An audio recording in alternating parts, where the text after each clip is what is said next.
Welcome to my kitchen and welcome to the program Instant Pot Salsa. This is Stacy Mora with Gwinnett County Public Library. Today we're going to try a wonderful recipe that involves cooking with tomatoes, peppers, onions, garlic. All of these things are very healthy and they also improve your immune system, and these are wonderful things to be eating right now with all that's going on with the COVID virus. So this is a healthy recipe that you can use on lots of different dishes. You can put it on top of rice, or you can put it with chips and salsa, or with vegetables to dip in. So let's get started with our recipe. First, we're going to start with 12 cups of fresh tomatoes. I prefer to use fresh tomatoes, but you can also use canned, and the recipe does say that as well. So first we're going to put in our tomatoes. And again, with the Instant Pot, this is the inner pot. So everything I'm doing is going into the inner pot. At this point, the Instant Pot is off. As you can see, it says off. So next we want to add the 2 green bell peppers. For this recipe, again, you can chop everything on a cutting board, or I also like to use just a mini chopper because it makes it really finely chopped. So next we're going to add our green peppers. The next ingredient is 2 cups of white onion. 2 cups of white onion. And our next ingredient is 4 jalapenos. Now, for the jalapenos, depending on if you like really spicy salsa, you can keep the seeds in. My family, we prefer medium salsa, medium spicy. So I left the seeds in on 2 of the jalapenos, and the other 2 I removed the seeds. We're going to put this in.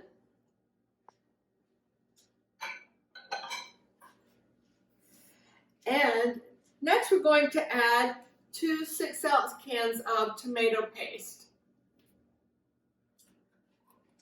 2 6-ounce cans of tomato paste.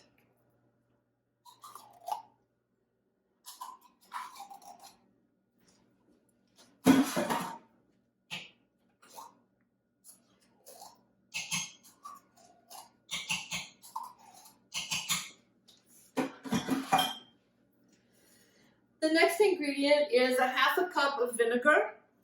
So we're going to get 1/2 cup of white vinegar.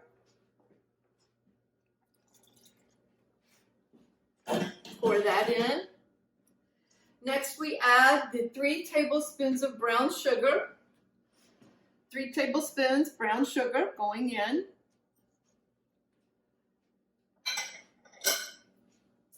And then we add 1 tablespoon of salt.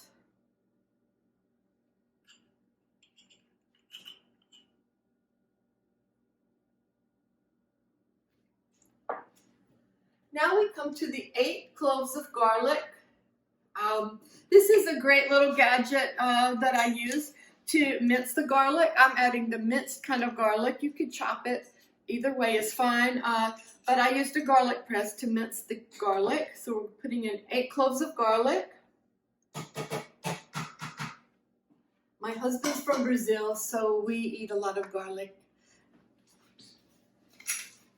And next we have 2 tablespoons of lime juice. Now to do the 2 tablespoons, you don't have to squeeze it into the spoon. Really, if you just slice a lime in half, you can just measure it that way. It equals 2 tablespoons. So this is a wonderful gadget, lemon lime juicer. So we're just going to squeeze in the lime. And then the other 1/2 of lime.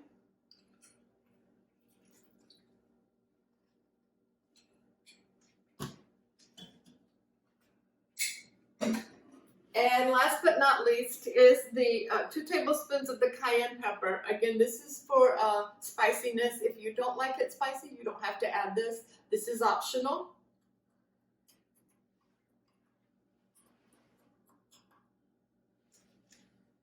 Now at this point, I want to grab a large spoon and just give everything a blend, stirring it all in. I just want to stir everything in like that. And it does smell very good. So we're just going to give it a stir. And then everything's ready to start the cooking process. For this Instant Pot, you want to make sure that your vent is on the ceiling, sealed, S-E-A-L, sealed. And this is a great little gadget that Miss Barbara from the Duluth branch gave me. And what this does is it protects your hands if you're turning the vent to actually manually release it. It doesn't, then you don't burn your hands when you touch it. But you can get that on Amazon. So let's go ahead and just put the lid on. At this point, we're ready to start the cooking process. Okay, and you'll hear it make that sound. You want to make sure that you turn the pressure cook button. You want to press it. It's on the right side of the corner over here at the bottom. You want to turn it on and make sure it says high pressure right here. And it is already set for the 30 minutes. Okay, and that's what we want to do at this point. And it's turned on, and you're just going to let this cook. You also, as the recipe tells you, it will do a natural release for 10 minutes. Then at that point, you can do a manual release, and that's where you'll come over to this and turn it to release. But be careful because there is hot steam that comes out, and you will have to wait for the red button here to go flat. That's when it's safe to open. Now, once it has cooked, I unplug the Instant Pot, and I have gloves that I use to pull out the inner pot. And this is the finished product where I pour it into bowls. Usually it's about 2 bowls of this size. And I pour it in and I let it cool. You can put it in the refrigerator to let it cool faster. And that is when you want to add the cilantro, if you like it. My son loves cilantro.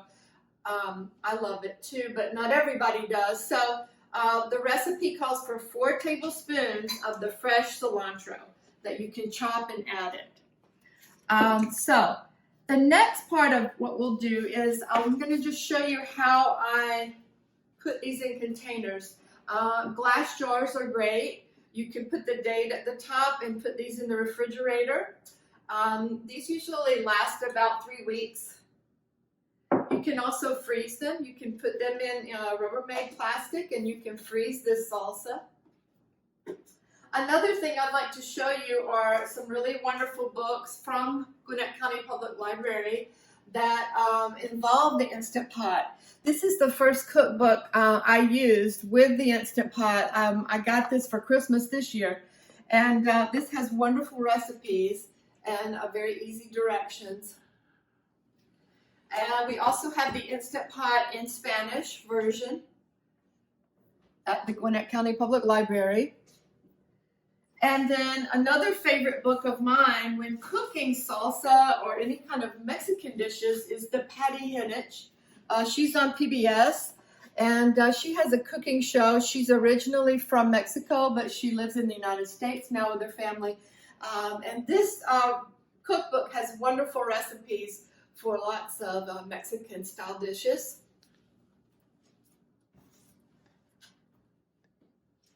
So thank you for joining me today, and please try this wonderful recipe at home with your family.